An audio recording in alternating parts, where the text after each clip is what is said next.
ladies and gentlemen, and welcome to another fantastic weekend of Formula 1 racing here on the EGL Extreme Gaming League. I'm Tipsy Bob, and joining me on the mic is my trusty sidekick and my good friend, Dad Bats.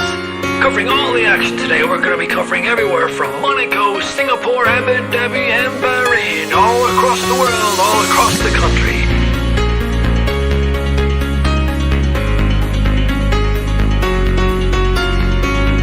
We have a full grid lined up, some of the best talent around the world.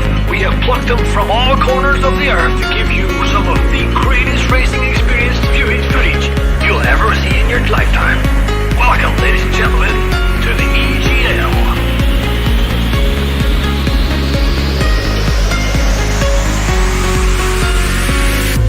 There we go, once and all the cars are all lining up on the grid. They're all getting ready. The drivers will be focusing on their first corner. Are they going to take it? What are they going to do? Is they going to go deep? Are they going to go? Who knows? Let's break down, away we go!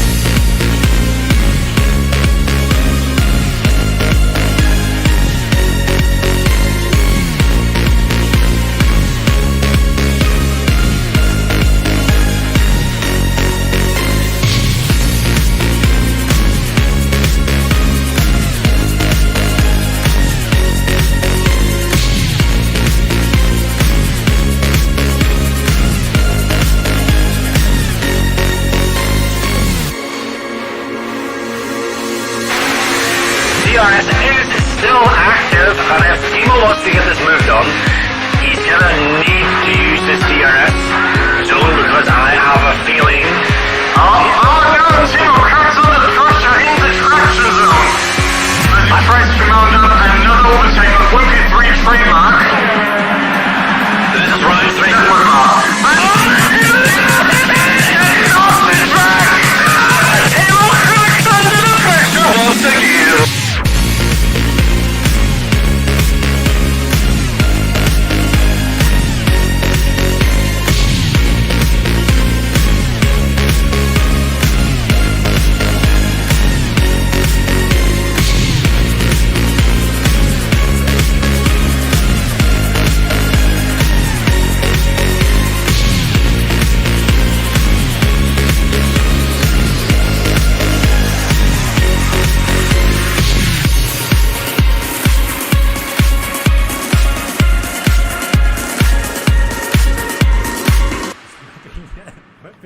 And Timo are no!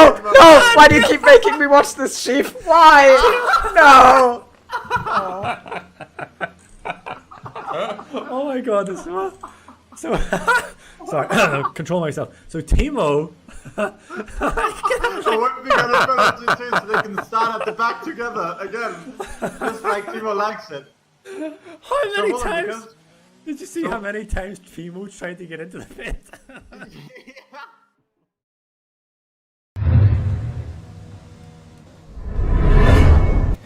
Hello and welcome, ladies and gentlemen. It is another race night here on the Extreme Gaming League channel, and we are here at the Temple of Speed in the heart of Italy at Monza. And we are here for SLR Tier 1 with 20 drivers, and in the commentary booth we've got Terra and myself. Hello. Yeah, hello Timo, hello everyone. We've got a fun Monza qualifying session, dry qualifying dry race. So this will be at least one race this season that's conducted without any rain in SLR Tier 1, which is always nice. To be fair, Tier 7 is the one that always gets the rain though. Yeah, it's true. So yeah, look out for that tomorrow. But we do have. I mean, Monza qualifying always means, slipstream shenanigans and that sort of thing. But we've got a very good field of drivers, as per usual today. We've got the usual suspect. We have Mr. Icewind returning in Tier 1, which is certainly... I thought he got fired from Alfa Romeo. It's certainly, yeah.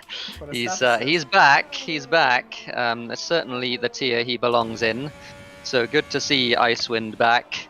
And we have Bajan, who I don't know. No, he didn't. He's not making his debut. He did. He raced last week, didn't he, in Spa? Yeah, he did. But He didn't certainly have a great race, but maybe he can bounce back at Italy. well, for at least a little while here, he's going to be on provisional pole position as he crosses the line and does a 1:20.1. He was the first one out of the pits. And Bryce comes in with a 19.0. Gary immediately with a very fast time for the first run, an 18.6 from Gary and an 18.7, which is also a very fast time from Pretorius. So we've got some fast times on the board already. And Monza's one of those places. I mean, it's on the face of it, it's a very straightforward track. But once you scratch past the surface, there's a lot to racing at Monza. It's unlike almost anything else. Hugo is invalidated at his first run, by the way. But it's unlike almost anything else. You've got very strong DRS. You've got very strong slipstream here, even in F1 2020. So it's always interesting to watch races here. Yeah, personally, I mean, I never really liked Monza, but basically yesterday I made the discovery that it is because I always take setups from Fast Boys and they just like drive absolutely undrivable setups on this track because you don't need any downforce basically, but then the car just like is really unstable under braking and under acceleration, and you have to deal with that, and that's what makes this track hard, unless you opt for like a safer setup, in which case you're gonna be down in the straight line speed. So that's like a consideration you have to make here. Do I want to drive like the fully aggressive one that's just gonna zoom past everyone on the straight, or do I want to be a little bit safer under brakes and just not pick up any penalties or, you know, not get into incidents? It's what you have to consider here, and we'll see what the different approaches are today. Danny has put in an 18.6, which is a good time. Expect the pole time to be probably low 18, like 18.1 maybe, or 0.2 or something. Yeah, that would.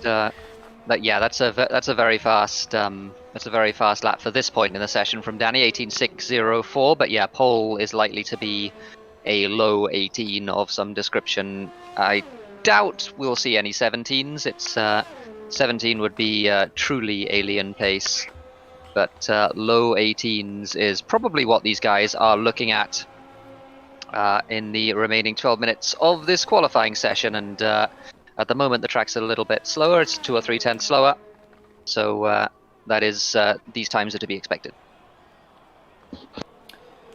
And as you said, Yugos has of course invalidated. Danny just about ahead of Gary. I wonder if this is gonna stay like this, because Danny in the past weeks always had problems with, you know, getting a decent banker and then just bottling everyone after that, which I can relate to very much. But an 18.6 is, I honestly struggle to call it a banker, so he might still be in a really good position even if he doesn't get another good run in. Yeah, I think he'll probably be, I mean, if I had to guess, I'd say back end of the top 10 with that. I would expect a lot of the very fast boys around here to beat it fairly comfortably with their final run if they don't invalidate. And we are still waiting. I mean, we don't know whether there are going to be slipstream shenanigans around Monza. I would expect there'll be some sort of slipstream shenanigans from teammates. We've seen it once or twice this week already. And Copy and Hugo, who have done it before, they did it in Vietnam, I think. At least in Vietnam, and maybe somewhere else as well. But they'll know the value of a slipstream around here. It is a good couple of tenths that you can gain from it. Yeah, I feel unexpected, though. I'll always be on the lookout for the minimap to see if there are 2 cars with the same color behind each other, because that means they're giving each other slipstream, which is valuable. I mean, it's like, how much is it, like 3 tenths or something on this track? If you get it perfect, then yeah, it's something like 2 or 3 tenths, which is a lot of time. Even if you're behind, even if you're like, you know, 6 or 7 tenths behind another car, there is still a noticeable slipstream around here. So that can be a tenth by itself. Just following another car sort of, you know, 7 or 8 tenths away. But yeah, the real money is to be made when you're very close behind someone. As Bailey comes into the pits. He's not done a lap yet, so we got a few drivers who've not done a lap yet. Dragon is about to finish his lap now, and he does an 18.8 to go P5. It's a good lap from Dragon. Also, of course, I think it's about time we mention it. I mean, probably most saw the pings on the servers, but we've got a giveaway today for some juicy looking EGL shirts, which I'm gonna put on the screen while we're like transitioning to the race. All you have to do to be entered into the giveaway is just, you know, write something nice in the chat, be active, and you know, help us entertain us even more with your chat interaction. That's basically what you gotta do, and then we'll pick a winner and probably announce it by the end of the stream, as far as I know. I think that's the plan. The thing you have to type into the chat to enter the competition is "be like Timo." That's the. I don't know. I just made that up. That's but, not true, but you can write that, and as shown yesterday, it works. The only thing that saves you from drivers who are like Timo is hitting the wall at 150 kph and not even getting wing damage, right, Makenda? So, anyways. Be like Timo, go from P18 to P2 by riding like a ghost, says Deerhammer. Yep, absolutely right. He was on commentary for that yesterday, and he was entertained by it as well. So, Icewind fastest of all, 18.5, and Pretorius did an 18.5 a few minutes ago as well, or a minute or so ago as well. So the times are a-tumbling. Hugo on an outlap, Bailey also on an outlap. So I think we're going to see some more runs here. Danny is 2/10 down in the first sector. He's about to cross the second sector split now, and he said plus minus, which either is a bug or it means he's exactly as fast as he was earlier on. We'll have to wait and see. We're talking about Gary? Danny, sorry, who's going down the back straight now towards Parabolica. He's invalid. Yeah, that'll be why then. Which is what I said would happen. To be fair, he also did a Leclerc yesterday. He lost it in Parabolica and hit the wall in qualifying. Oh dear. Okay. Just in qualifying. So. Imagine crashing in qualifying. That's. You spiteful person! This guy's unbearable. Oh no! My God. No, you just wait till there's a safety car and someone gets a bad restart. It's it's gonna be great. Help me! Someone! No, Timo. Sorry, I'm bullying Timo. It's real sad. Here is Hugo coming around Parabolica. He's finishing his fast lap now. And he is going to do a very fast lap by the looks of it. He crosses the line 18.3. That is pole position for Mr. Hugo. I am not getting notifications. I wonder if it's worth me disconnecting and reconnecting, because I'm not getting notifications, and penalties will be important. Maybe? Don't know. One thing I feel like I need to mention, though, by the way, yesterday in Rapid Races we had a safety car restart, and you think this is me leading up to saying how I totally nailed it, but in fact I thought they were going in Parabolica because it looked like it did in Tier 2, and then I had to brake late and I had to avoid and came to a halt on the grass in Parabolica. So that was fun, and that's exactly what I'm always scared of, and it happened. Yep. I mean, it's rough. Yeah, it's difficult to judge. Yeah, I mean, we... Like the leader basically went as soon as they were at the line. It was like Bottas and Mugello, basically. Like, they waited for ages, and I heard a French voice in my ear saying he was trying to kill us. So anyways, Copy not getting proper slipstream from Hugo there. No, Hugo doesn't have the fuel for it. I actually looked at Hugo's fuel when he was doing the end of his lap. He had 0.8 of a lap left then, so he's running very low. He couldn't afford to give Copy a slipstream there, so he did not. Copy is invalid anyway. Sure, he couldn't afford to. So Makenda's in P3 right now with an 18.5. Do you actually remember what he did yesterday? Because I don't. I have a feeling if it was pole was an 18.5, I believe. I don't know if it was Makenda that was on pole. I'm pretty sure he was up near the front. So 18.5 is sort of roughly what he was doing yesterday. It's a very good lap. I missed that. He's P3. So good stuff from Makenda. We got Astro Boys as well. The whole of the second down to 7th at the moment is covered by less than 2/10. So very close at the front.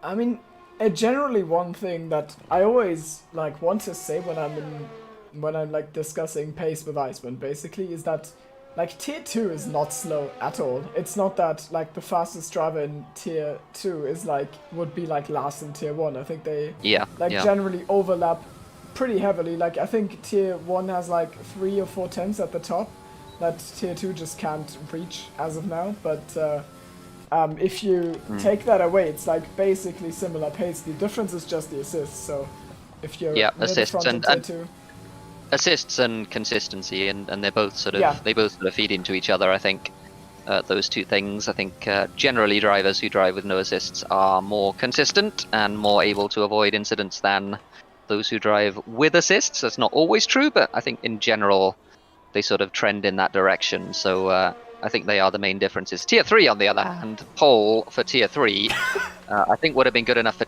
P12 in this session, 19-1. It was Mr. Keyboard Magnussen. Okay. So yeah, that's Tier 3 is at least a fairly well. It's a step below. It's a step below. Yeah, I mean that's because the selection, like the way we select between tier 2 and tier 3 is pace, and the selection between tier 1 and tier 2 is assists. So that's where the difference absolutely comes right. in. So we've got 3 minutes on the clock, and I'm getting told that Bryce just set pole with a 19 flat. That's not true. Is that notification been there from the start? That's from his very early lap, because I got that notification. It stayed on my screen as well. So I guess it's just a lobby bug. So we'll have to keep across penalties. You can get rid of it. Well, I just disabled my HUD and then enabled it again, and that fixed it. So now it's gone. Like I just pressed F2 a bunch. That helped. Pressed F2 a bunch. Okay, I'm gonna try. Yeah, I cycled. It showed me Yugos for a second, and now I don't have anything. So Iceman's on his lap now. Majority of the grid is still in the pits. Basco retired from P12, and Icewind, yeah, I mean, he is the first one out. He might get 2 runs in if he abandons and has extra fuel, but I doubt he will. It's not optimal. Yugos on an outlap as well to defend his P1, expecting that someone will probably improve, step up and beat that time, and in that case, Yugos will need to improve a little bit himself. He's on a lap now. You can see that he and Copy are mysteriously close to each other on track. I wonder why that is. It's gonna be Slipstream on the run through Curva Grande, I think. So let's see how much Yugos profits off of this. Oh, this is a juicy one. It's a really long run, and because there is no DRS here, you don't even top out the gearing, which is probably why this is the place they chose to do it for. And I didn't see the sector split, but it looks clean through Rogia. Almost gets onto the grass there, but he just doesn't, which is, of course, very much calculated and not a coincidence. He's using every inch of that track now through Lesmo 2, as we head towards the second DRS straight. I wonder how much he can improve on this run. Very slightly sideways on the exit of Lesmo 2. It's only a very minor thing. Hugo doesn't generally make big mistakes, but the small mistakes are something that he will want to avoid. Granat has retired in the pits, I guess. Yes. Yeah. So we've got one Parabolica to go for Yugos, and will this be the eventual pole up? I mean, we won't find out until the end of the session. He cuts tight into the exit of it, crosses the line. It's going to be an 18 point. Is it not? Yeah, 18.3. 3-1-4, yeah. But yeah, he's just barely improved by half a tenth or thereabouts. And I'm sure he will hang around now to give Mr. Copy his slipstream for his lap. So good stuff from Hugo. We'll watch other times as they come in. Most drivers are starting their final hot lap around about now. Icewind has retired in the pits as well, so he's going to be... Yeah. And Gary... well, he's P2 at the moment. And Gary is now approaching Ascari. This could make or break his lap. How quick is he going to be through this, and how quick is he going to be across the sector split? I didn't see it again. Oh, it's earlier than I thought. I thought it was out of Ascari. That's fun. Oops. So, it's gonna be a little bit of a surprise. How much can he get himself up the order? The timing has ticked down, at least for the spectators, and now Gary will cross the line, and it's gonna be P2 for now, 18.4. Good lap, not good enough for Yugos.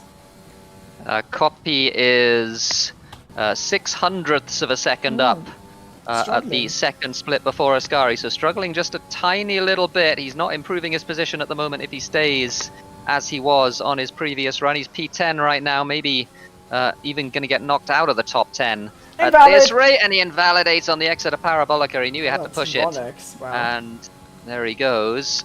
Yeah, it's just not really working out for Copy lately, to be honest. It's Makenda with an invalid... Was that an invalid 18-2? I think that was an invalid 18-2 from Makenda, which is very unlucky. Oh my god, yeah, that would have been pole. Danny invalidates on the exit of Parabolica, goes all the way around the outside, and he's not very happy with himself. He would maybe have improved there, because even invalidating and running wide on the exit, he was only 3,000ths down. Astro Boys has abandoned. Gary has already done his lap, so that might be a qualifying session. Oh, Bailey! No, Bailey is crossing the line now, and he does P10, so he does knock Copy just barely out of the P10 it's position, and Copy will get free tyre choice. Bailey will not.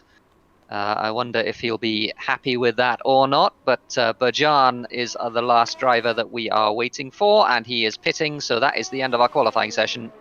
And, well, you can see... We said low 18. 18.3 is maybe on the slower side of what we were expecting, but still a fast lap from Hugo. He's on pole by just over a 10th. Yeah, and it's gonna be interesting how this is gonna play out in the race. Of course, Monza, a track where DRS is just really valuable, and Pretorius, who got himself onto the front row once again, will need to stay within that 1 second for Yugos. It's gonna be dry all the way through, so no interference in the DRS train there. So yeah, maybe he can be a consistent threat to Yugos over the course of this race if everything goes to plan. But for now, I would expect Yugos is probably the favorite to win this race, but we haven't seen how it's gonna play out yet. Yeah, Monza is one of those tracks where it's always a little bit of I wouldn't say a lottery, but certainly there's a little bit more variance because of the way the dynamics work. It's a slipstream track, it's a DRS track, it's almost the slipstream and DRS track, so those things come into play a little bit more often than they normally would. But yeah, Hugo showing that he's got the usual pace in that Williams, and qualifying on pole. I don't think we mentioned Pretorius, who is on the front row. We mentioned him a couple of times earlier in the session, but he put a very good lap in at the end as well to qualify P2, so good stuff from Pretorius. Yeah. So, yeah, this is the moment where I show you the EGL t-shirts that are gonna be sent your way if you are the lucky winner of the giveaway. Of course, this is to celebrate the fact that EGL, well, I think like 2 or 3 weeks ago, but we have hit 500 subscribers on our channel, which is actually quite amazing. I mean, we just do league racing content, and we've somehow gotten to 500, and that's quite insane to me, honestly. So worth celebrating. Yeah, I agree. And you know, one of you is gonna be lucky enough to get this shirt, or maybe it's one of us. I don't know. Yeah, shout out to still owes me an SLR shirt. Shout out to the EGL administrators, because yeah, Wimpy, Ocean, all of the other guys that keep the show on the road.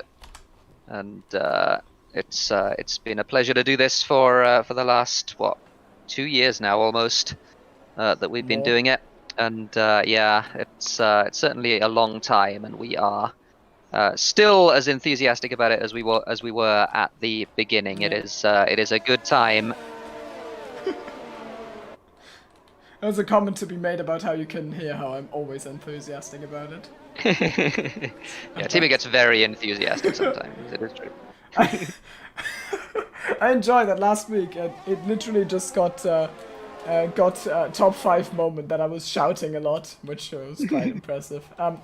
Also, strategy. I think for safety cars, like the lap where it gets you to the end on mediums is probably like lap 3, because Yugos and I yesterday had to pit at the end of lap 1.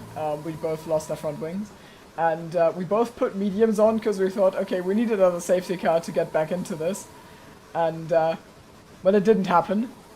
And no, actually lap 3 is a stretch because there was a safety car later on in the race. So we both popped our tires on the last 2 laps. Both at 81% and both between Lesmo 1 and 2. He did it on lap 26, I did it on lap 27. It's a good effort. Yeah. Yeah, it's one of those things because I was in the tier 3 race. I was running minimum tire pressures, which isn't a good idea, by the way. Not recommended at Monza. Don't do that. But I was struggling to get to the end after the safety car on lap 5 on the medium tires. Yeah. So that was a struggle. But without minimum tire pressures, I think it's a little bit. You can get a couple more laps out of it. Yeah, I think so. Also with high rear wing. Because I think that's the difference between Yugos and me. I was running 1.3, I was running 1.5, and I popped like exactly 1 lap later, and I had consistent 4% better tire wear than him. So okay, that's makes sense. Probably that. We were also both in P10 when it happened. Like first it popped for him, and I thought, oh my god, I'm P10, I could get a point, and then I popped as well. Anyways, that was heartbreak yesterday for Yugos. We will see if it's gonna be heartbreak today. I mean, just before the start, tires. We have 5 cars on medium tires and 5 on soft outside of the top 10. True. That's originally what I was gonna mention after my safety car anecdote. The HUD is gone for some reason, but we have got 5 red lights, and the HUD is back, and we go green in Monza, and it looks like a decent launch from Pretorius. I wonder if he's going to be able to challenge Yugos into that turn 1. It's a long run. No, Yugos gets ahead, and actually Pretorius in the second phase of that start doesn't get away quite as well as he wanted to, so Gary's already ahead of him. He's going to take the inside into turn 2. Iceman in the background taking P4. Pretorius and Gary still fighting side by side towards the Variante della Roggia, and this is actually, they're still not done with each other, both using an exorbitant amount of battery, while Yugos almost running away with this already. Pretorius keeps P2 for now, breaks deep into the corner, and now he's gonna catch some gravel. Iceman goes there, and Danny's also alongside, so Pretorius just dropping to P5.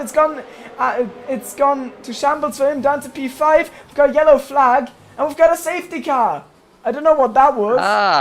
Why is there a safety car? I didn't see a single crash in that. There must have been something towards the back of the grid. Pretorius, though, yeah, maybe something like that. Maybe just debris, which is a weird one. Pretorius, though, doing the Valtteri Bottas cosplay there, going too deep into the Variante della Roggia, and losing basically 3 places because of it, and he very nearly lost a 4th as well to Makenda, down from P2 to P5. So not good news for Pretorius. Now, what about these pit stops? Are we going to see the lead drivers go into the pits? I suspect Hugo will. He has in the past before, and a lap 1 safety car chooses not to. There you go. Danny so does. into the pits goes Danny. I'm surprised. So we got split strategies between those two. We often see them running line astern. Bryce pits as well. And I think the cars at the back of the grid. What are the cars at the back of the grid? Well, those that need to change their wing will obviously pit, which is basically, well, I don't know how many need to change their wing at the back, but certainly everyone down from like 16th down has pitted. So most drivers staying out on the soft tires, which I think is probably the thing to do. Yes. You do have to go onto the hards if you want to get to the end here, as you mentioned during the formation lap. I mean, Danny with that decision basically put himself onto into the same spot as Bryce and JJ and Ronex, which who qualified so much worse than him, and I think it's a little it's a little silly to throw away that track position like that, especially on Monza, because in theory you should be able to overtake here, but then again it's a massive DRS train, so I think this was the wrong call, but maybe he'll be able to surprise us somehow. We'll see. Well, it's certainly a gamble. The pit lane at Monza loses you somewhere around, I think it's slightly longer than average because the straight is so fast, as it were, and the pit lane is comparatively so slow. I think you lose somewhere around 22 or 23 seconds in the pit lane, so if it goes green to the end, then potentially Danny might be in a good position if he can keep in DRS, if he can still be fast on those hard tyres with people around him jostling for position. It'll be an interesting one. Yeah, just think because of the field spread he's gonna experience. He's gonna drop, like, no matter how quick he is, he's probably gonna drop like at least 10 to 15 seconds towards the leader. Then the DRS train is gonna rip somehow, and I expect, like, he's not gonna cut through the soft runners on hards. So I think this is a bad position to be in. But yeah, as I said, we will see. So Yugos is gonna lead this restart from Gary and Icewind. Then Pretorius back in P4 after Danny pitted, of course. So that's one out of the way. Yep, absolutely right. And yeah, my thoughts are that probably it's a mistake from Danny, but he's rolling the dice, and maybe he'll benefit from it in the long run. But most drivers deciding not to take what was quite an expensive pit stop on lap 1 under the safety car. I imagine we'll be going green at the end of this lap. Oh! Someone's gone off track. That's Granat. Bunched. Granat has gone off track, and I think he's lost the position to Bajan, who well, took that position probably rightfully because he overtook someone that was off track. So that's weird. Also, they're both on mediums.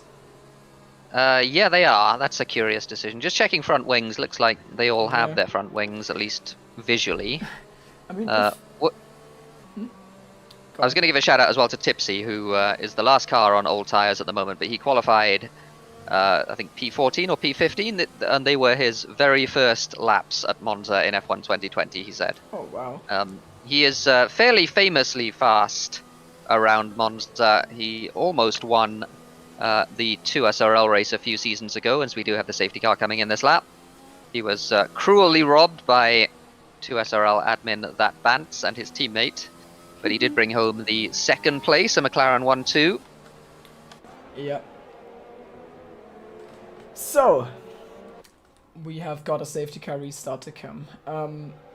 And it's all gonna be down to when do you put the power down. I'm quickly gonna spectate this, maybe I can learn a thing or two. When will they go on to the powers? Oh, they're bunched up so much, and accelerating through parabolic, I like starting to accelerate in the middle on cold tires is really scary. And I think, no, Yugos has still not gone, so this might cause some, goodbye Terra, this might cause some disruption further down the grid, and Yugos goes really late, and I don't think this has succeeded in shaking Gary off his back, but I feel like we've got some carnage coming towards the back of the grid. We're going to see many people running multiple cars right. I think there's a 3 white moment there with 2 Mercedes with McKenna in the middle, and McKenna's going to come out ahead. I think he breaks late and takes that position off of Pretorius, so another start that didn't go well for Pretorius. Copies up to P10. Dragon is getting shuffled around. I think there was some collisions there, but I don't think there was a major front wing flying. Just in P7, he's got Astro Boys, who got the worst off of that 3 white moment, is now looking towards the inside, covering off from Bascadinho. The gap at the front, it's still,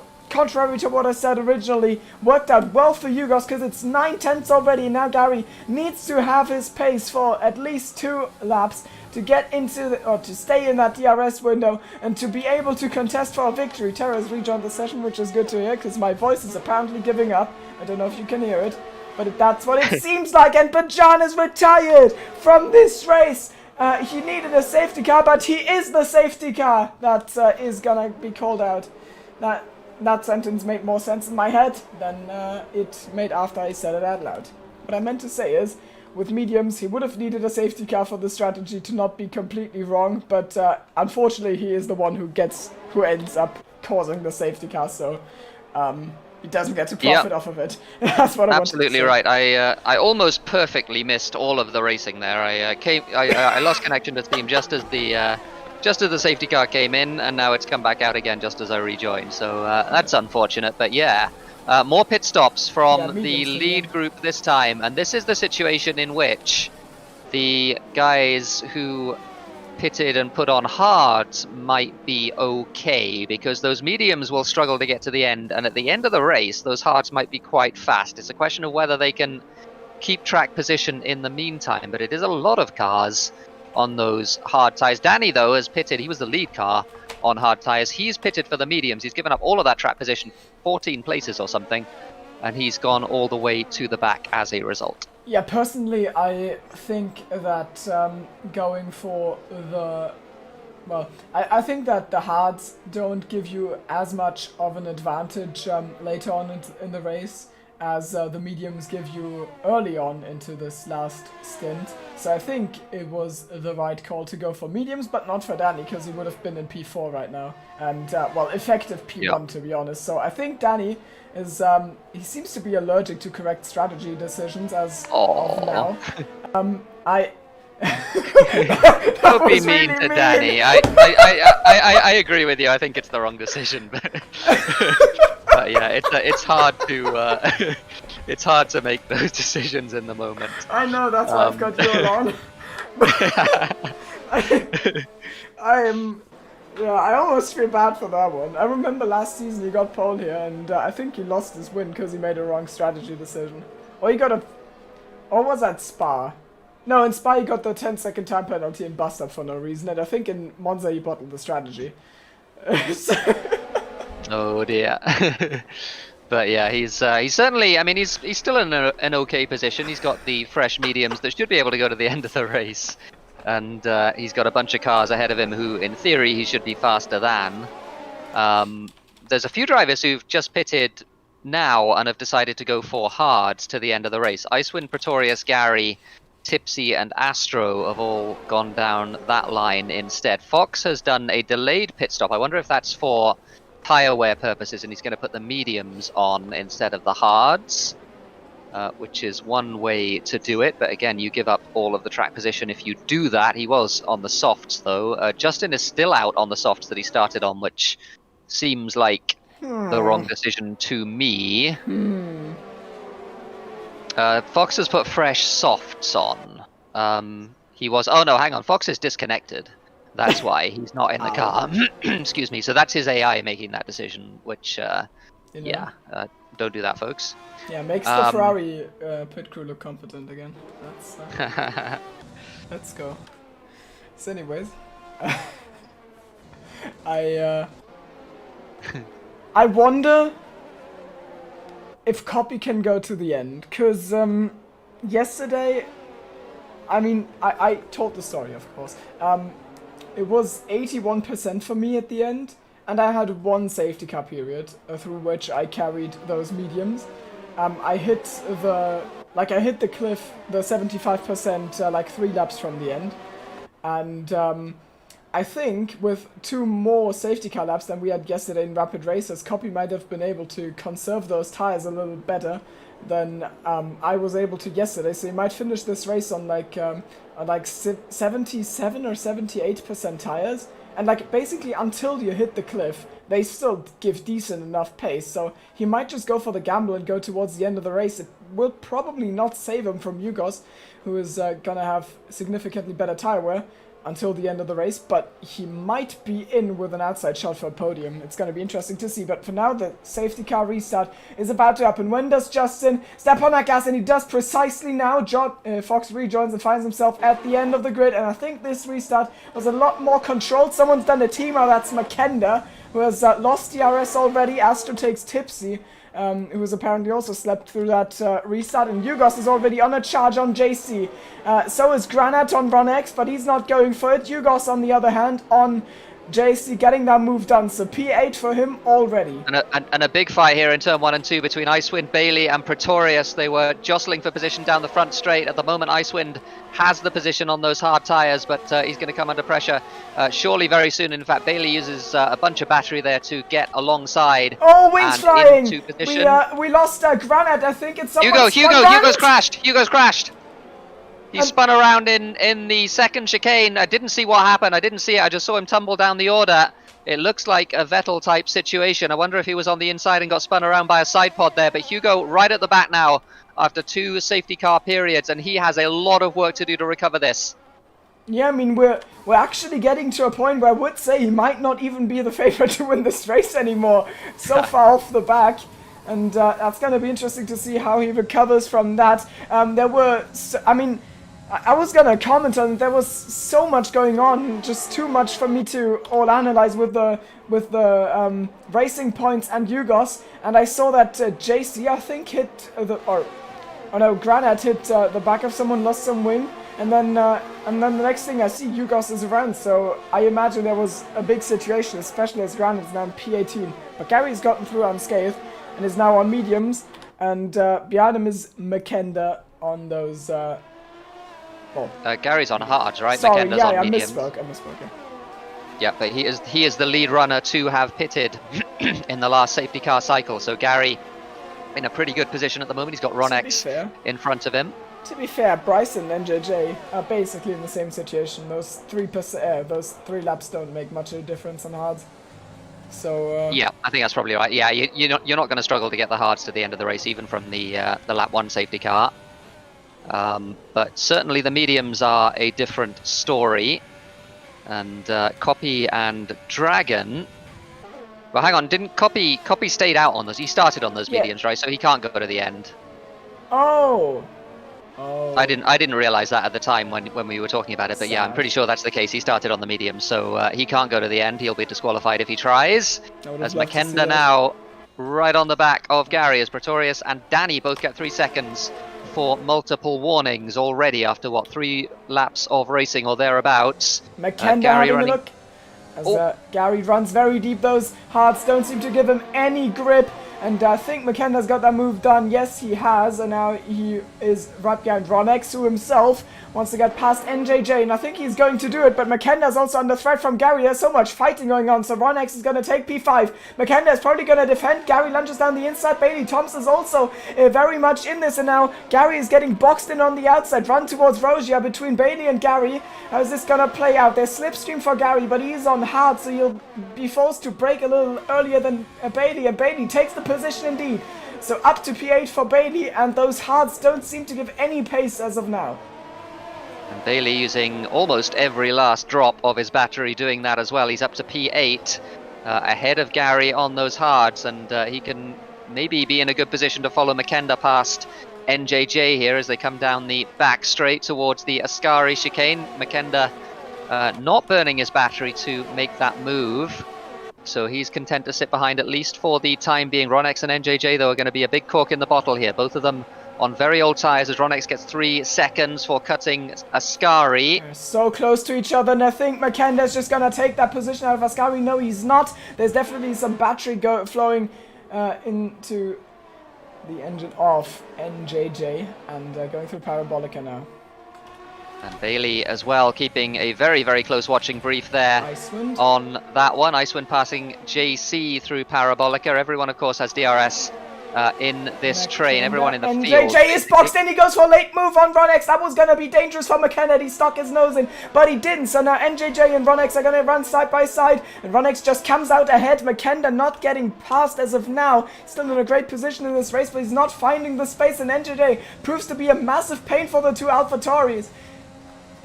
And there's just nowhere for Makenda to go. Makenda with much more grip, much more pace in that AlphaTauri as NJJ gets a penalty for cutting Rogia.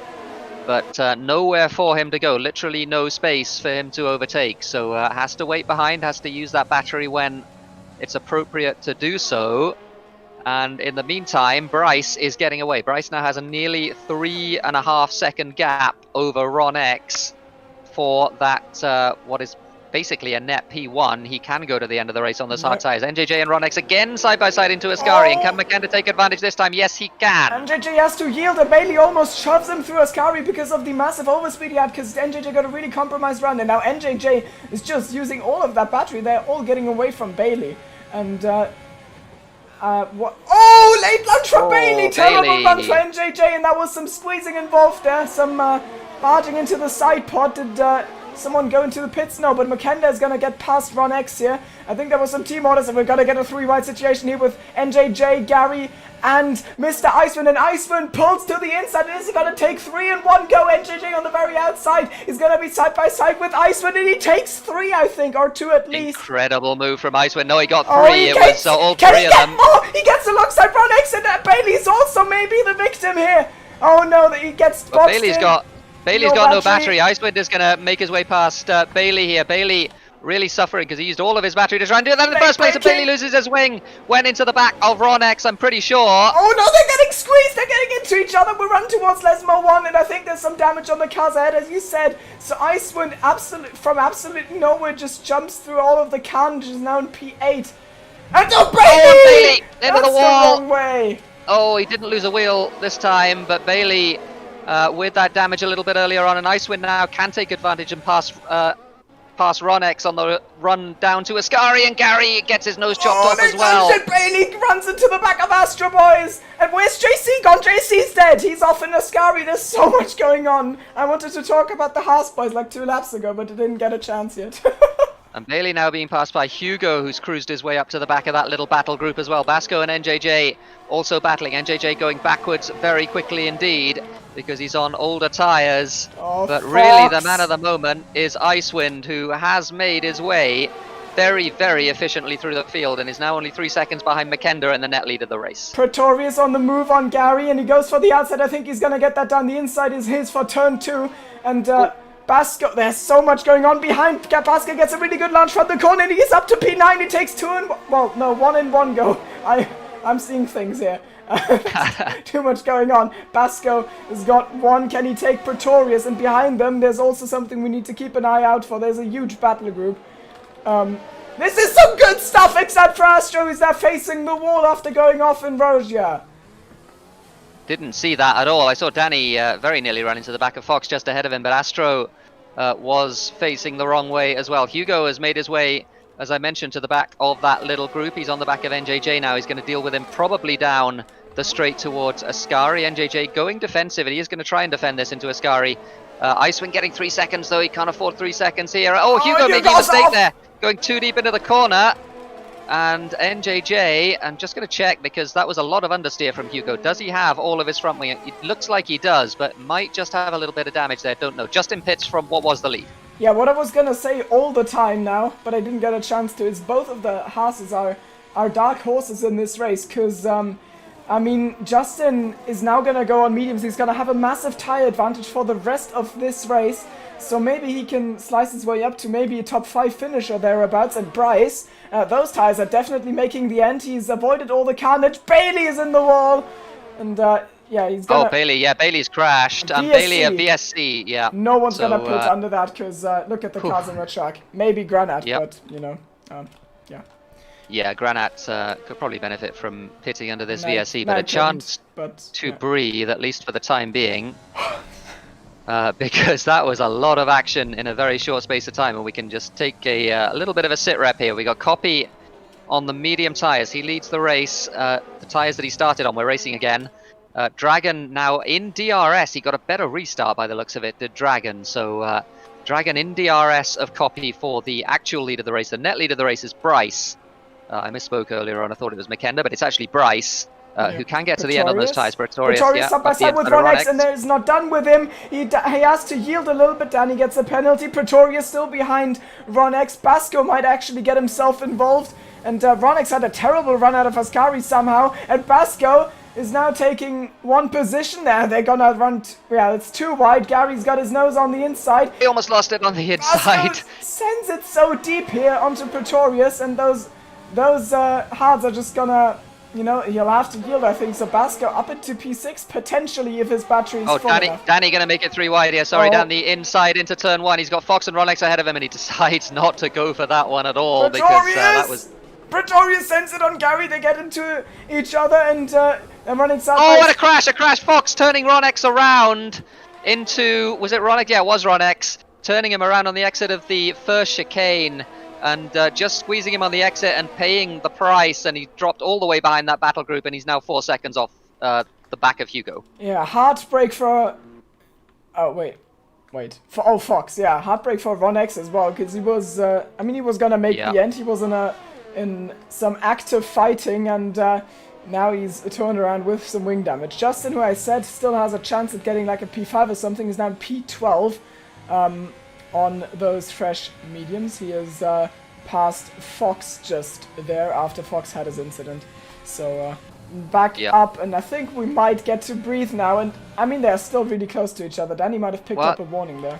I'll tell you what, something worth mentioning is the fact that all of that battling has meant that the gap between the leader, which is Copy, and he's got Dragon for company as well up front, who, of course, those two haven't stopped yet at all, so they need to make a pit stop, probably under green flag conditions. But the gap between them and Icewind, who's in P5 and has made his way through, is 11 seconds, and it will come down a little bit, but course, they'll be on fresh softs at the end of the race, and they'll be able to make a good chunk of that time up towards the end of the race. Oh, So they might Basco's actually spun be in round play for here. no reason. He goes off, and Danny cuts across the chicane. Pretorius and Gary got stuck there a little bit. There was a traffic jam waiting to happen, and Basco just loses it on the throttle, I think. Ronex retires in the pit lane as well. Danny goes on a charge on Gary. Maybe, no, he's not finding the way past Gary, placing his car strategically in the middle of the road, so no room for the Ferrari to get past. I don't know what happened there.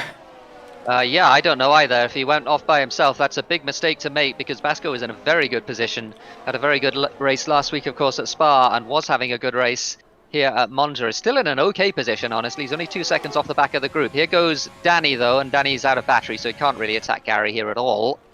Down the straight towards Ascari. Justin takes Basco, as is to be expected on those fresh tyres. It's really sad for Basco, as you said. Brilliant race last time. He was showing some really strong signs this week as well. So, this is sad. And, oh, Danny out of nowhere takes Gary, but Gary is not happy with that. So he's unable to stick his nose in, just doesn't have Yeah, neither of them using battery. And Justin came out of the pits. Yeah, P11 Justin came out of the pits, and he's on fresh medium. So he's got a much better tyre than all of the cars ahead of him, and they're all fighting anyway. Hugo now is going to try and go down the inside of Gary. Gary's no room to go there. They're either side of Danny as they go into turn one. Danny braking late in the middle. Hugo getting his nose chopped off. Gary's going to try and stick it in there as well, but Hugo does make his way around Gary, at least around the outside of the second part of the chicane. He's up to P8.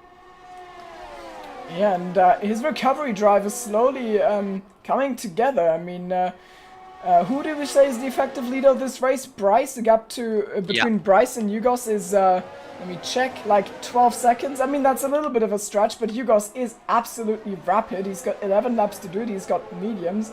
I mean, he might not win this, but he's definitely still in for a podium. Yeah, absolutely right. Bryce on one warning as well. So Bryce in a very good position indeed. Copy does not have a single warning in the first 15 laps of this race, and is going to be trying to stretch his legs a little bit. And with this group fighting, the group led by Pretorius, they're not really closing the gap at all on Copy. And that is very interesting. And Dragon as well. Dragon is another one who's in an extremely good position potentially here if they can make the soft tyres work at the end of the race, as Danny is right on the back of Pretorius, almost pushing him into Parabolica there. As they go around, he does have the medium tyres compared to Pretorius's hards, and I think he'll get this move done very comfortably with DRS down the straight. Where will Hugos get himself? They're gonna run 3 wide, but Pretorius is just gonna get swamped, and Hugos makes it 2 for 1. So it's up to P6. Hugo with the battery. It's coming all together for him, but Danny's not giving him an easy time. The two Brits are fighting it out, but the better line for Hugos on the outside there means he gets a good run through Curva Grande and is gonna lead, well, the pair of them into Rogia. And Danny can't fight back. He doesn't have any battery. Hugos on 40%, so it's a very calculated drive, even though he spun here last time. Or not last time, but some time ago. He's still in a very good spot. Do you know what a crazy race like this needs to make it a little bit more interesting? I read chat as well, and I also saw the sky some laps ago. Like, it is getting overcast. I wonder if it just didn't show the people rain, because it's 45 minutes, and you know, we had 2 safety cars and a VSC, so maybe at the very end there would be rain. Danny with another penalty. I think that, yeah, he's stacking them up nicely. Well, not nicely. Yeah, I'm just going to double check. Yeah, I think it's 9 seconds for Danny now. I think I've seen 3. Yeah, 3 penalties for Danny, so 9 seconds for him. So that's effectively going to knock him, I think, out of contention, really, in this race. Hugo, though, does not, I believe, have a penalty yet. I'm going to check his warnings. On Bryce Evolution for, well, yeah, the net lead of the race, actually, on those mediums. He is going to make the end of the race, and we haven't mentioned McKenna a lot, but... you know.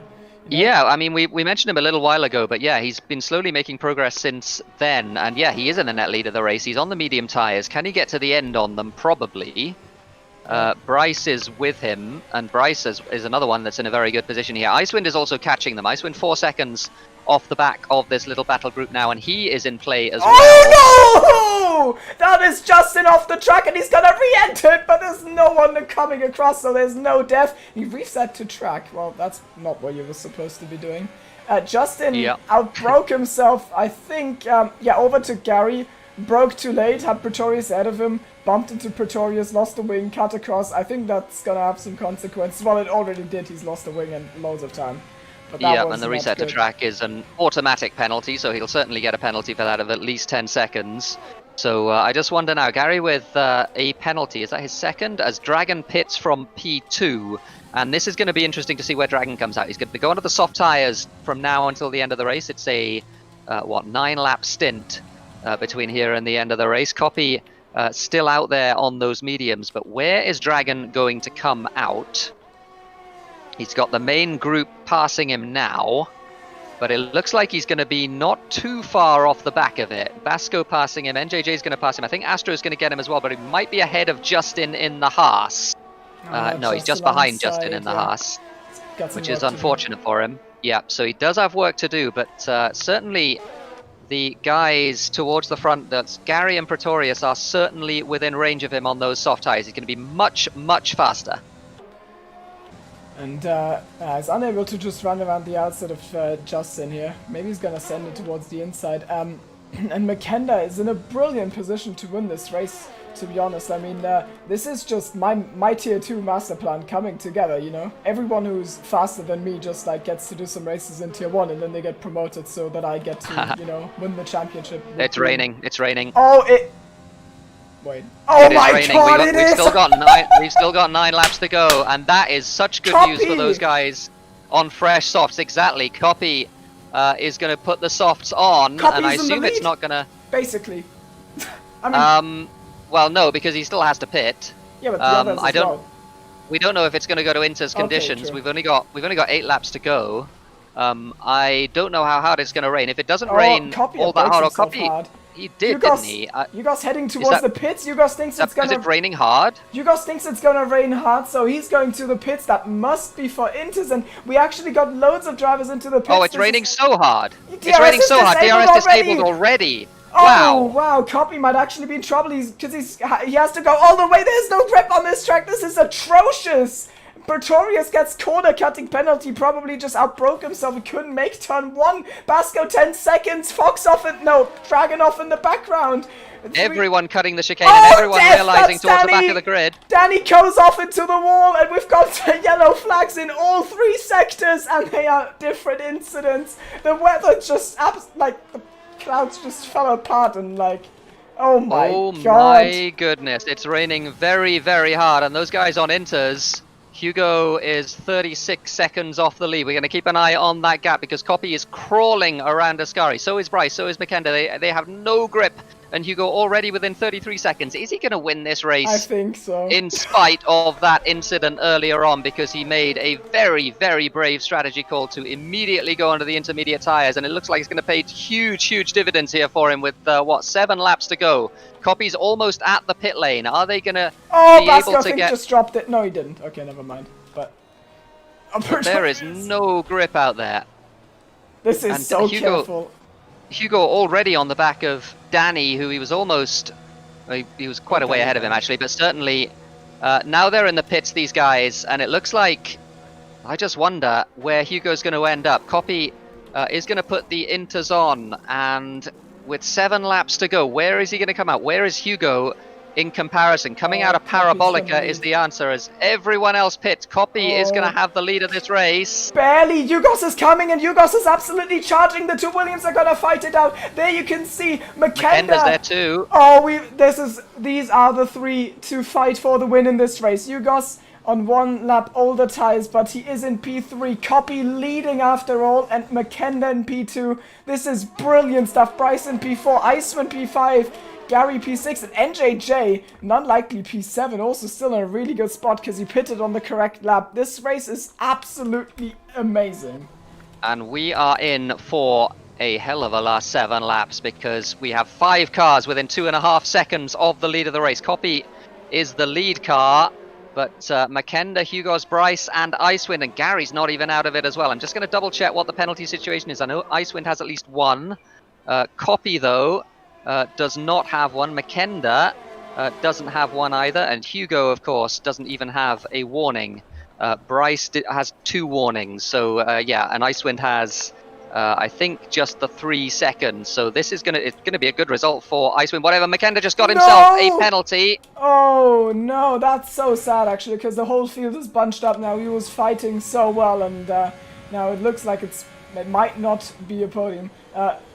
So can you repeat the penalties for the others? You guys copy don't have any, just Price too. Oh, Icewind! Bryce has 2 warnings. Icewind almost lost it in Ascari last time around as well. He's just got to keep it a little bit calmer, and he'll be okay. But yeah, Makenda has 3 seconds, Icewind has 3 seconds. I think that's it. Not sure about Gary, actually. Gary certainly has at least 1. He has 2, in fact. So Gary on 6 seconds, so he's not really in this fight at all. But the top 3 all closing up. Makenda looks like he's got very good pace on those inters. Yeah, 6/10 to copy. This is absolutely brilliant. I think this might be my favorite race of the season. Yeah, this is my favorite race of the season so far. It's been manic, that's for sure. And somehow, I mean, we seem to say this every week, every time he has any sort of an incident, Hugo, but he's gotten himself back into play despite circumstances which looked absolutely atrocious for him. That call to pit for inters immediately was absolutely inspired, and it might just have gotten him into a position where he can win this race, but there's still... Copy had a terrible run. Makenda gets a really good run on him. He's in the slipstream. He's using his battery. I don't think he's got it enough. Oh, they're going to run side by side into Ascari. No, Makenda opts out of it. I mean, yesterday in Tier 2 we saw terrible things happen, fighting for the lead side by side for Ascari. But this time, Makenda stays alive. And... Yep, he certainly does. Gary is now on the back of this group, so we know how fast Gary is in the wet. He's showing it here, and he's already on the back of Icewind. He was another one who pitted on the same lap that Hugo did. He was far enough back in the group that he could do that. Oh, this straight Icewind wiggles. And Gary's passing him. Yep. Gary's got so that Gary, position. just going to check the... Oh, Icewind's fighting it though, and Icewind has more battery than Gary does, so Icewind I think will win the drag race towards turn 1. Send for the lead, Makenda on the inside, but Copy is gonna cut him off. There's no way past, and I wonder if Hugos is gonna be able to snatch one up here. I mean, Copy needs to stay ahead of Makenda. He needs to keep Makenda between himself and his teammate.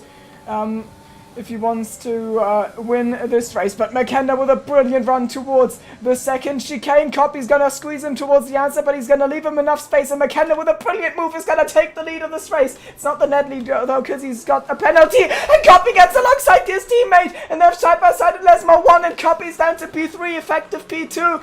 The teammates are still fighting side by side. Last season, Hugos crashed out in this corner, but now he's in the lead of his Copy through the same.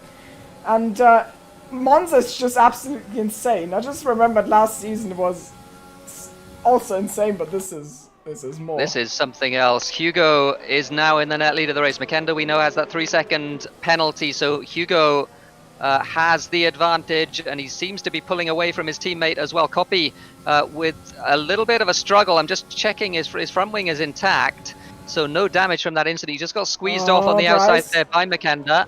Bryce does not find the run on the entry, but on the exit, on the other hand, Bryce gets alongside and he's gunning for a P2, which would be a career best finish, to my knowledge. And Copy absolutely empties that battery by the looks of things, and now Gary might get himself involved as well.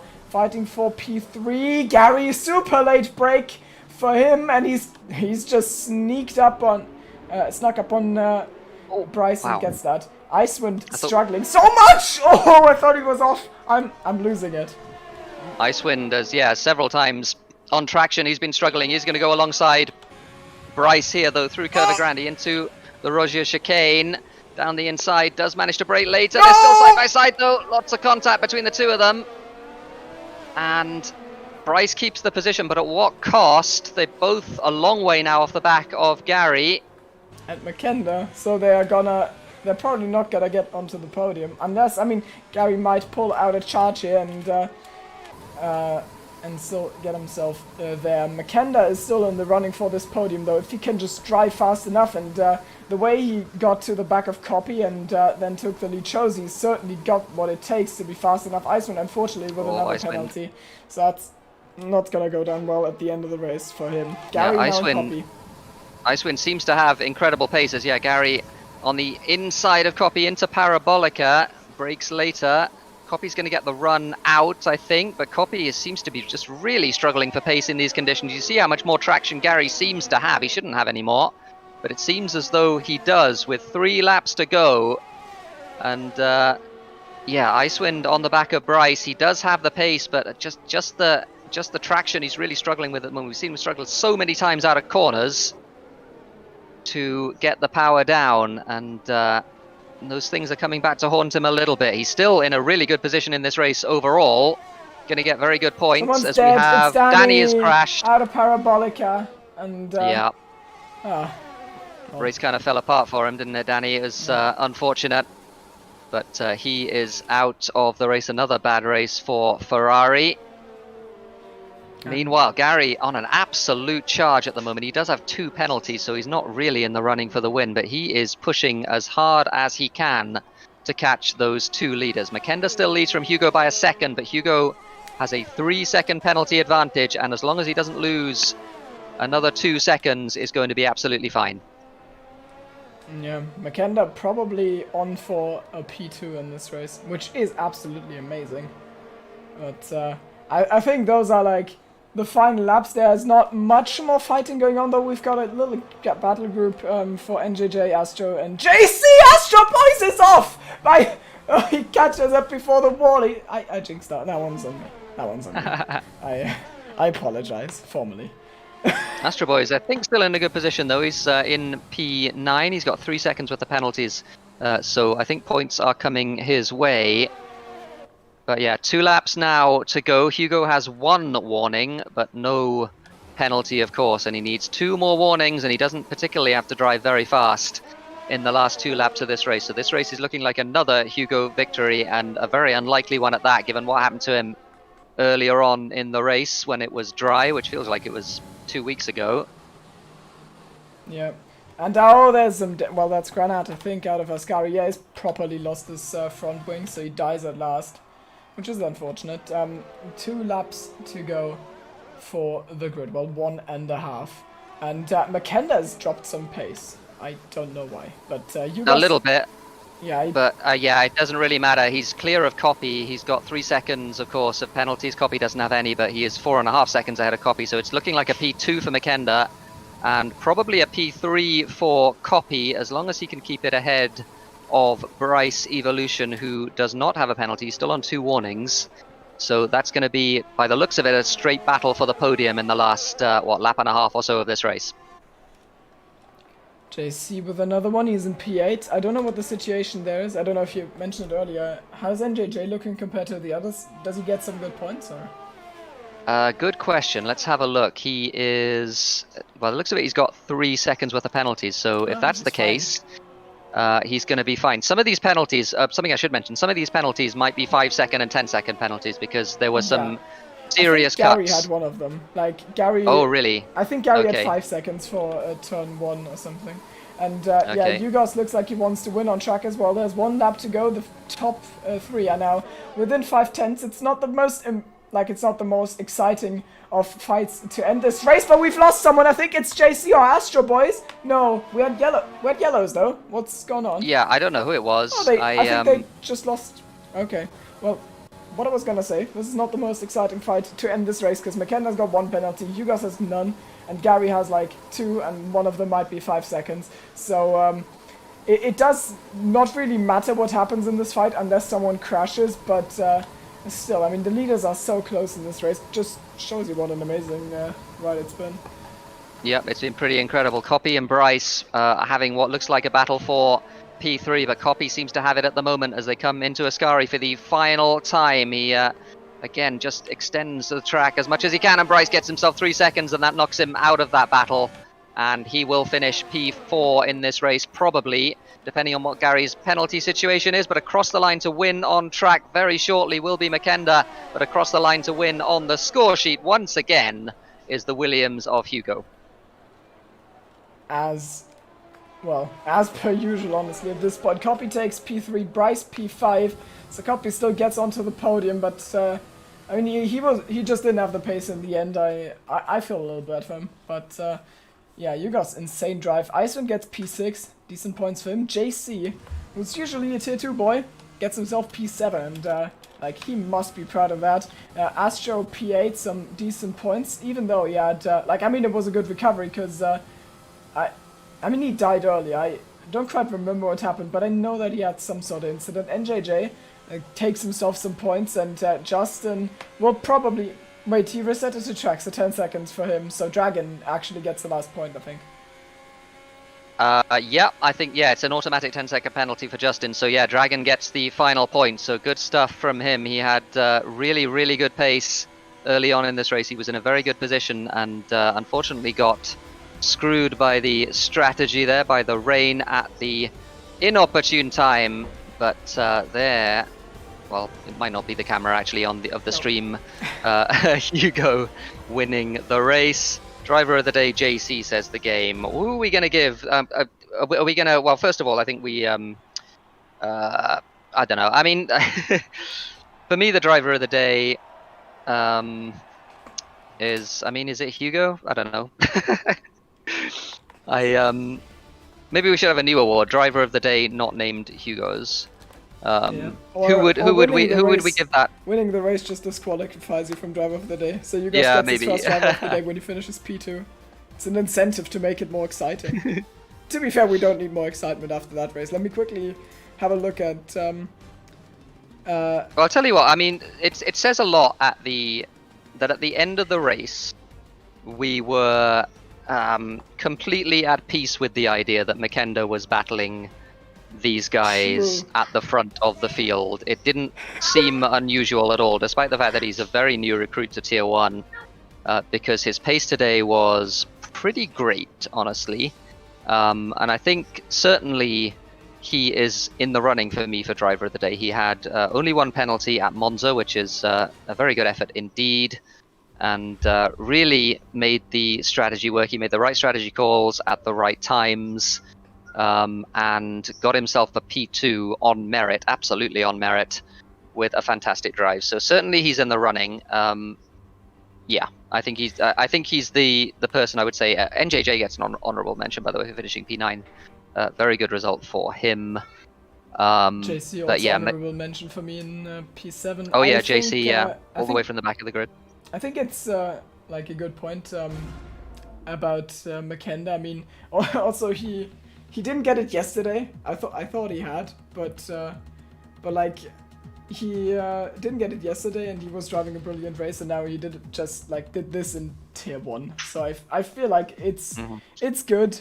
I hate saying this because this sentence is always used against me in Tier 2, but like Yugos has gotten it 3 times in the last, well, since Montreal. So he gets the win. He was the quickest. I think it's fair to give it to Makenda. I think that's fine. Like, I mean, he's normally driving in Tier 2 and just brilliant performance. Yeah, I agree. So yeah, Makenda in that case is our driver of the day. With apologies to Hugo, but you won the race, so you'll have to consult. Yeah, you'll have any tears you cry because you didn't get driver of the day, you can go into the winner's trophy. That's exactly the joke I was planning on making as well. Goddamn. But yeah, I mean, it goes without saying, another brilliant drive from Hugo. Really, really excellent.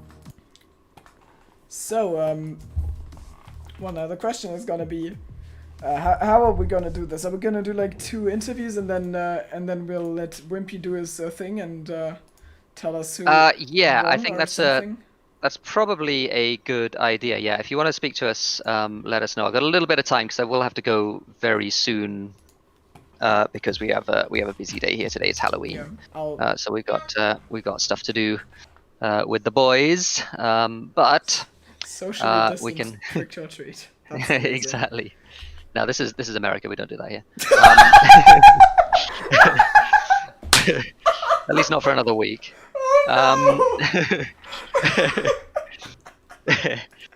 So so Justin's here for an interview, and he says he just messaged me on Discord. He's gonna talk to us about his he says his frick up. So let's talk to Justin and see what Justin had to say, because I mean that was a crazy race. Like, it was all sorts of stuff happening. Justin, you finished back into the top 10 or P10 on track, of course, Yeah. provisionally. So yeah, just talk us through what happened in your race. I mean, visually you could see I did a mistake. Obviously, I did a couple mistakes. But I felt quite surprised that I actually had pace on the softs, ahead of Copy on the mediums, and I was surprised that I was actually gapping him. So I thought, you know what, I can actually do something with this. Then I go on the mediums. I start overtaking people. I'm like, what, 7th or something? And then I get a bit crazy. I see a gap next to Pretorius. I'm side by side with him, and then there's Gary in front. And then I brake at my usual spot that I did with the fresh mediums, brake power, fresh tires, etc. And then Gary braked like 15 meters earlier, and I should have known that. I tried outbraking Pretorius, ignoring Gary was in front. So I ended up going on the grass, but then losing the back end, slapping Gary, and then going onto a semi-spin, losing a bit of my left front wing, a bit of orange front wing there, just for good measure. I stay out because wet. Rain almost came, and I'm happy I did, because otherwise I would have boxer softs and then the lap right after would have boxer inters. But good quote unquote recovery drive, I guess, for one solid point at the end, but could have been more, I guess. Yeah, I should mention, did you reset to track? Is that what you did? Maybe. Okay. Well, Yeah. the unfortunate news is that a reset to track is an automatic 10-second penalty. That's unfortunate. So I don't think you're going to get that point. I'm really sorry. Yay. But I mean, still, still a creditable drive based on what happened in the race. You looked as though you were on the wrong strategy, and you made it work. And I think up until that point, it looked as though you were going to get some really good points. Up until the point that you mentioned with Gary, it looked like you were going to get some really good points. So real credit for that. That was an excellent drive, I think. Yeah, an excellent drive. So we've got Singapore next, which is a little bit different to Monza. It's not exactly the same type of track. How are you feeling about that? Singapore is like my second favorite track, I think, or something like that. I'm relatively quick there, so hoping that I maybe bring my bad luck away, and then Singapore actually do good and actually get points. But yeah, we'll have to see what happens, I guess. And also, before I go, I just want to apologize to Tipsy for my turn 1 into I outbraked myself and kind of pushed him wide. So yeah, if you're watching, sorry. There you go. Yeah, Tipsy did mention that in chat, but yeah, credit for taking responsibility for that. But yeah, I mean, just it was an absolutely. Just tell us like what the conditions were like. It looked like a really horrible situation, and everyone being so fast, everyone was of course racing so closely. So just like, how did it feel for those sort of 2 or 3 laps that you were in the mix and trying to overtake people? I mean, to be honest, I felt like I was driving AI cars, and I'm not I'm not criticizing the drivers saying that they're slow or anything, but with the tire advantage and with the pace I felt like I felt like I was just breezing past. And then it's just unfortunate that I crashed out, and also with the rain that started the same lap Jeff told me to pit. Like the track went wet so quickly. I was actually really surprised, and it was just chaotic, really. So many things were going on, and I just hope I can move on, I guess, from this, and bring maybe my good pace tomorrow to 2SRL and put the past away and learn from my mistakes and move on, I guess. Yeah, absolutely. I mean, you've had good pace. I mean, very good pace for a good few weeks now. So yeah, absolutely no reason why you can't do that. And Singapore is one of those tracks that really rewards.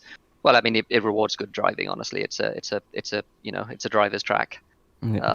There's none of the DRS shenanigans or anything like that. It's all about the racing at Singapore. So you'll be able to show that there, and you'll hopefully be able to show the good pace. Yeah, absolutely. But commiserations on the race anyway, and how it turned out today. But well done on the drive, and thanks for talking to us. No problem. All right, that was Justin, who provisionally P10, but he's going to be P11 unfortunately after that one. But here is our race winner, and just like after the spin you had in the Rogier chicane. What sort of chance did you think you had of winning that race, Hugo?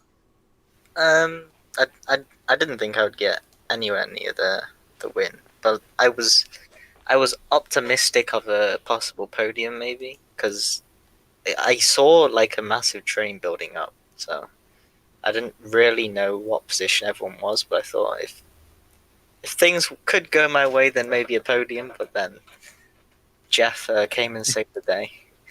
Yeah, I did, just like what? Because you were quite a long way ahead of anyone else who pitted on those and put on those intermediate tires. What was the like? Just talk us through like the timeline there in terms of like when you made the decision, when the track flipped into conditions, and when you realized that it was raining really hard actually.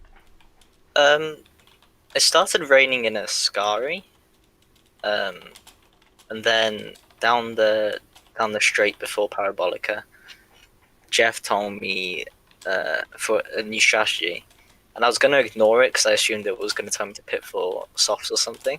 Mm-hmm. And then on the exit, the last corner, I thought I'll check it just in case, and it said inters. And I thought I am not 100% sure if my mediums will make it to the end, so I made and sent it into the pits. Yeah, I mean, just an inspired decision, and the first, honestly, that I realized, the first moment I realized anything was up, was when I saw Copy, which I think was just a tiny little bit before that happened into, it was as you were going through maybe Ascari, or maybe sort of coming up to Parabolica, but Copy was in turn 1, and he outbraked himself by a lot in turn 1. I was like, Copy doesn't make those mistakes. It must be raining actually quite hard. And then I flipped the camera to somebody else, and there was like, I don't even remember who it was, but going through Ascari, and like there were 2 cars off the track in Ascari because it was suddenly raining so hard. So it was apparent at that point what had happened, and yeah, you made.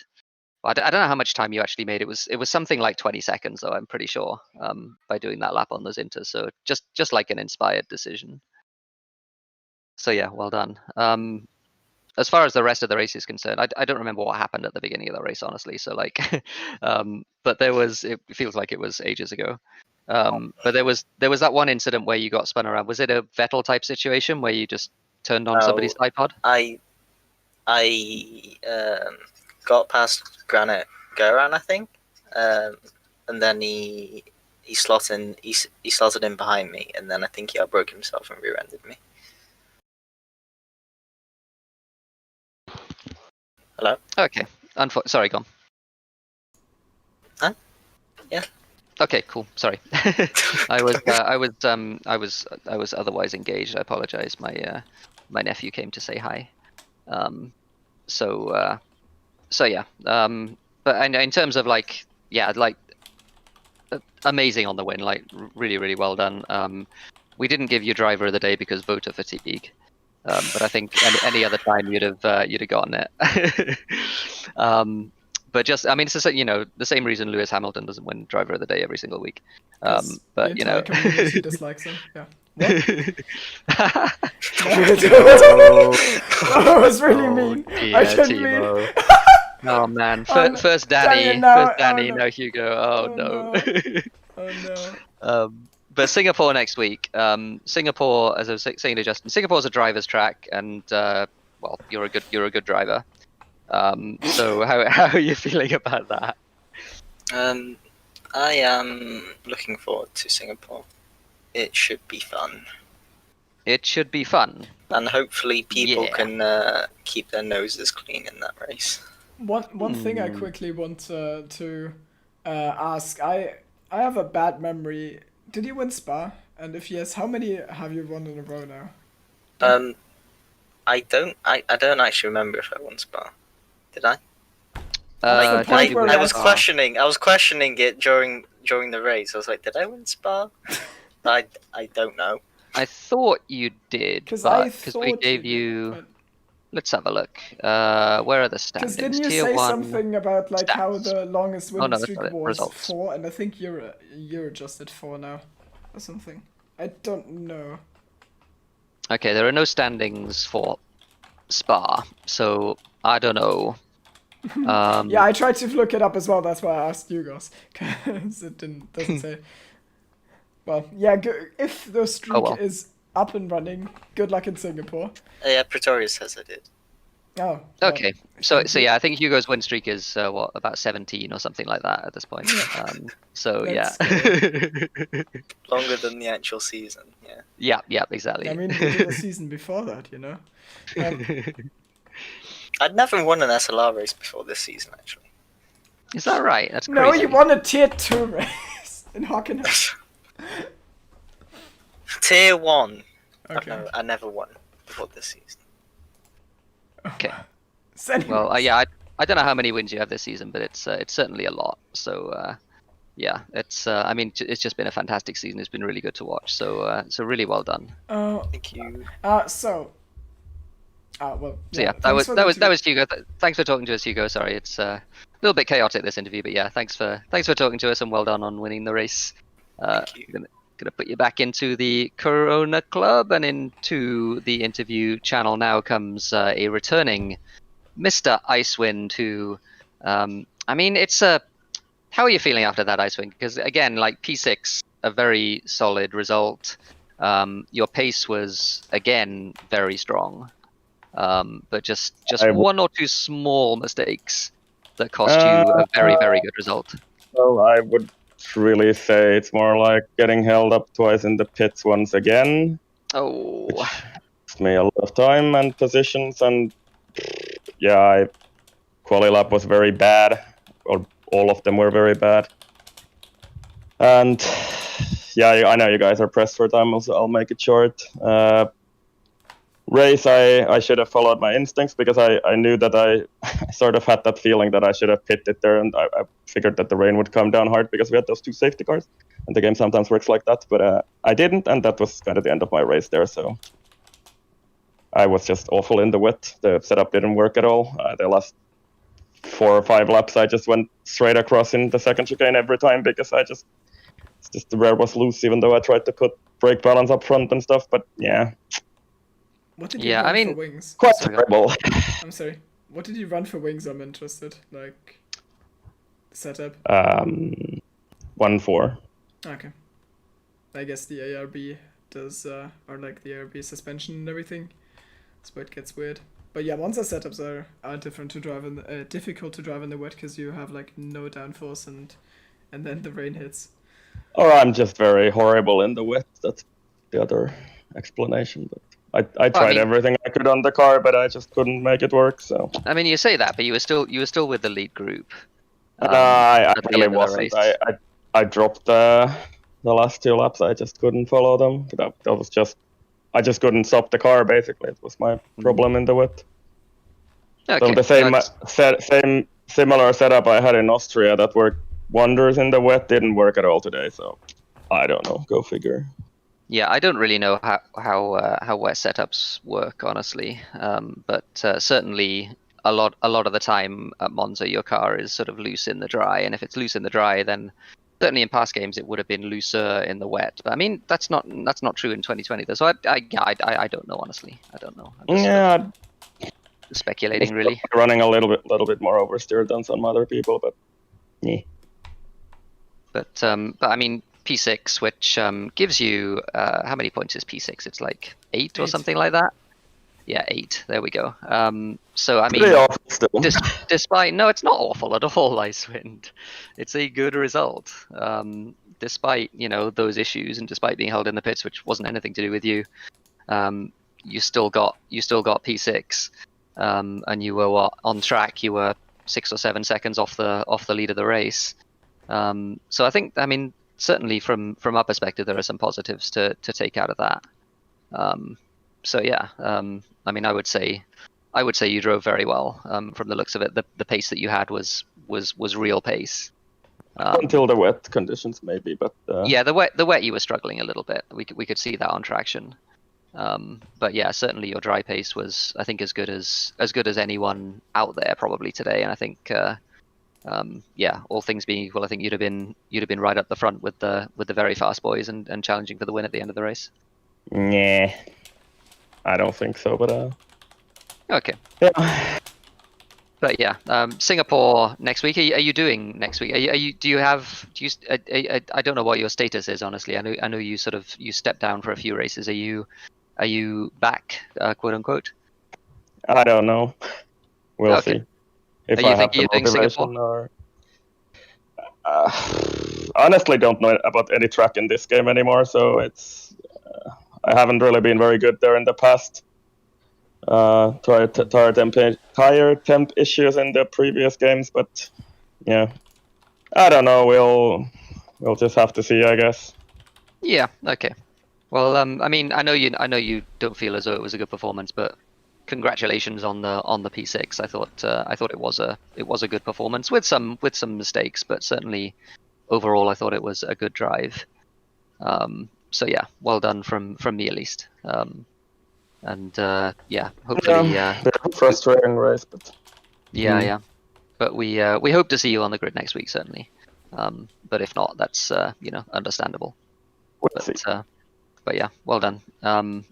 That was Icewind. I know we're eager to get on with it, and I've got to go very soon as well. Yep. But Mr. Wimpy, who we mentioned earlier, the sort of the linchpin that holds EGL together, and I think Wimpy, you take a lot of the credit for the 500 subscriber milestone being reached. And you got something a little bit special to celebrate that milestone. Yes, of course, and good evening, everybody. It's good to be back on the commentary channel. At least it's after the race, but yeah, I do miss comms. And hope I'll see you guys shortly again for some racing commentary. Yeah, as you said, not just me is keeping EGL together, man. We are a panel of about 4 of us, myself and of course the two of you. We all have formed EGL, and that was done in 2018, if I can remember. And we have built something extraordinary. I think we've gone very far, and in celebrating the 500 sub mark, I will personally be giving away a very, very special limited edition EGL shirt, which Timo has on hand for us. I do. I already showed it earlier on, but here it is back on the screen. Well, there we go. Right. You're working with professionals here, okay? Yeah. Just before we do this, Joe, I just want to say thank you to everybody for supporting the stream. Everybody that's subbed, everybody that's always here watching, chatting, racing. It's an absolute privilege to have this platform going for you guys, and always remember we do it for all of us out there and the community. We want to enjoy it. Nobody gets paid to do this job. We do it out of our own. Nobody forces it. We do it because we want to do it. So to all the two of you guys especially, absolutely outstanding commentary tonight. I must say I was blown away, not by just the racing, but of course all the experience by the two of you. It was just an absolute pleasure watching the race and listening to comms. It was like I was watching a real race, but even better. You guys beat it, esports. You guys beat it. What's that real commentator's name again? David Croft. The drivers made Crofty. it easy. There we go, Crofty. You guys were brilliant. Absolutely brilliant. Oh, thank you. Really appreciate that. You would have. I'm sure, guys on chat. Let us know, guys. What do you think? Am I talking nonsense? These guys have put Crofty in school today. No, I am serious. Is slowly no turning jokes. red here, but thank you. Oh, come on, Timo. That's really making me blush. That's really nice of you to say. I really appreciate that. Thank you. No, I am. You guys can keep an eye on chat. It was absolutely outstanding. Brilliant racing and outstanding commentary. So, once again, because of that, this is where we are today.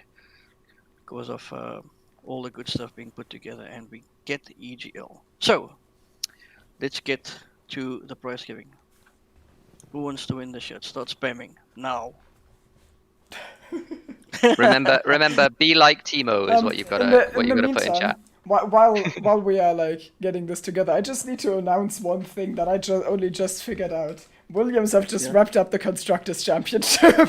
Oh. I did, like, wow. Poppy wrote it in chat. I did the maths. Their gap is 300 and wait.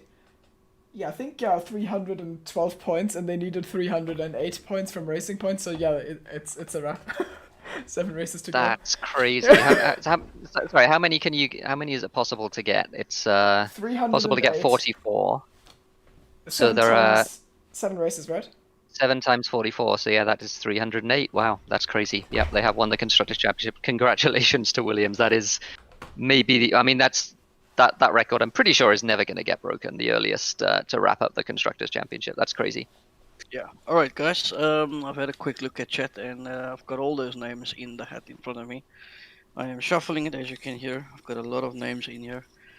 I'm putting my hand in the hat now, and it's time.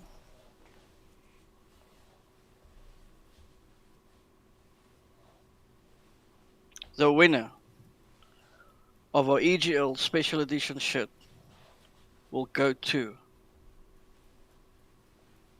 Shaka. Hey, Shaka will be the lucky winner of this very special edition shirt. So big congratulations, Shaka. This will be a very, very special shirt for you. You can private message me, and we will do some small adjustments to the shirt regarding your name and stuff to put that on there as well. So big congratulations, and once again, thank you everybody for tuning into EGL and supporting our channel. We are doing our absolute best to make it, or to give you guys the best experience every week. So just bear with us. We are working every week hard behind the scenes to get it even better and bigger. So thank you very much. And to you too, once again, brilliant stuff tonight. Absolutely brilliant. Thanks a lot. Thank you, Wimpy, and I appreciate the nice words. And you mentioning about the commentators. Well, Shaka, our winner tonight. I watched back because I was in it. I watched back the tier 3 commentary, and his commentary is really good. So it was really good to hear Shaka's commentary earlier. He's an asset, I think, to the commentary team. So certainly, certainly, I'm pleased to see that he won the shirt. That's good stuff. Quick twist around, yes, poach him. Yeah, of course. That's one category I haven't mentioned. I've mentioned admins and everybody else, but especially the guys in the commentary channel in the Discord, both leagues, SLR and 2S. Just want to give a special thanks to each and every one of you guys for offering up your time and making an effort in, and to, how can I say, to give your part into this channel. Because without you guys, obviously none of us would be seeing any races live. So a big thank you very much for you guys' effort that you put into EGL. I really appreciate it, and I'm sure I speak on behalf of all you guys as well. Yep, absolutely. It's a team effort. Really well said. So thank you to all the commentators out there and everyone who behind the scenes does work. We got Pretorius in the FIA. Review stuff. Thank you to him and everyone else as well who's involved. It's really it's really good to see. Okay. Is this a wrap then, or? I think it probably. Okay. Thank you very much. Yeah. I think it probably is. We've Happy Halloween, everybody. Yeah. Then I'll do my usual my routine. So Monza, quite the insane track, We've got 2 more races at Monza coming up. We've got both 2 several races as always coming up tomorrow in the evening. Then ACC is on Monday. We are headed towards Kyalami for the second to last race. Coming towards my home. Yeah, you'll hold the camera trackside. I see. So I mean, also. This sounds a little mean, but Alexander Carsten has absolutely dominated all of us, but he can't make the last 2 races, so there's 2 wins for mortals who aren't aliens up for grabs. So it's gonna be there's going to be an interesting fight going on there also for the P2 in the championship. Lots of contenders, so that's gonna be interesting. And then next week, as Tara discussed, I mean, we make a break from these high-speed DRS train tracks, Spa and Monza, and we go to the polar opposite, which is Singapore in this case. So narrow track, walls everywhere, probably also an equal amount of carnage, and I hope we'll have many of you watching and racing there next week. Also, I want to give a special shout out to everyone who's still in the stream, but still at 22 after 3 interviews and the giveaway. And we had I think at some point 36 viewers, which is absolutely insane. I mean, this race has been quite incredible. I think it was a good fit that we got the giveaway exactly for this race, because I enjoyed that so much, and I'm really happy. To be honest, sorry, Timber, to interrupt you. To be honest, it's because the 2 of you on commentary. That's why. That's why everyone drove into each. That's why the race was so good. No. That's why we picked this race. Not just because of the aliens, but because of you guys as well. You guys know. You guys know how to create excitement on stream. I mean, the drivers to create the excitement. I was just losing my voice. You guys are born commentators, born ready. Yeah. Well. Some are better at driving, some are better at commentating. Tara's better at both. What? So anyways, now, I've given the shout out, I've said thank you, and I think that means everyone have a nice evening. And I'm getting pinged on my TeamSpeak, that was anticlimactic. So, see you next week. Goodbye, thanks for watching. Bye-bye. Bye, everyone.